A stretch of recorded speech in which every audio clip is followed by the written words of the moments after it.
At noon, we got SMU, who's 2-1, traveling to TCU, who's 2-0. TCU favored by 7 on ESPN2, and arguably one of the more important games for the college football playoff picture in the early window. Kevin Jennings has gone 62 of 88 through 3 games, some for 836 yards, 6 touchdowns, 3 interceptions. TJ Harden has had 42 carries for 253 yards and 5 touchdowns, and Romello Brinson has had 15 catches for 314 yards and 3 touchdowns. Josh Hoover for the Horned Frogs won 48 of 63, thrown for 621 yards, 6 touchdowns, 1 interception. Kavorian Barnes had 21 carries for 156 yards and a touchdown, and Jordan Dwyer's had 14 catches for 225 yards and 2 touchdowns. TCU is 53 and 43 all time against SMU. Last game to go to SMU in 2024. TCU has won 9 of the last 12 times these two teams have played, though. SMU last one at TCU in 2021. Sonny Dykes is 2-1 at TCU against SMU, and Lashley's 1-2 against TCU at SMU.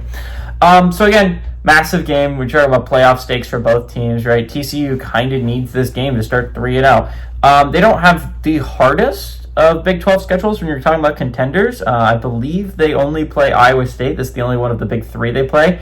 They do draw the 3 other of the next 4, right? They draw Baylor, they draw BYU, and they draw Arizona State. That game, that trip to Tempe next week is going to be pretty significant for TCU when it comes to college football playoff predictions and standings and stuff like that.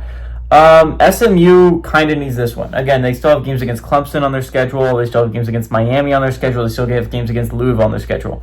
SMU had a rather difficult, when you're talking about draw from the ACC. On the bright side of your SMU, avoided Florida State and Georgia Tech, 2 contenders for some of the best teams in the ACC that you were able to avoid. It's a big win if you're SMU, but this is a game you can't afford to drop when you still have a game against Miami and Clemson on the schedule.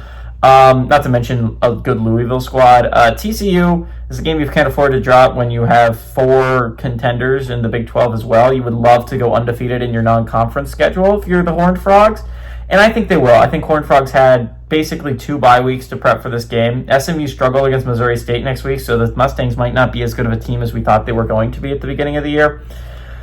I still think the Horned Frogs have the offensive capabilities to compete for a Big 12 title and a spot in the college football playoffs. So I think Josh Hoover is one. This is probably one of the better quarterback versus quarterback matchups we're going to see all day. Kevin Jennings versus Josh Hoover should be electric. But I like the Horned Frogs to win, and I like the Horned Frogs to cover at home.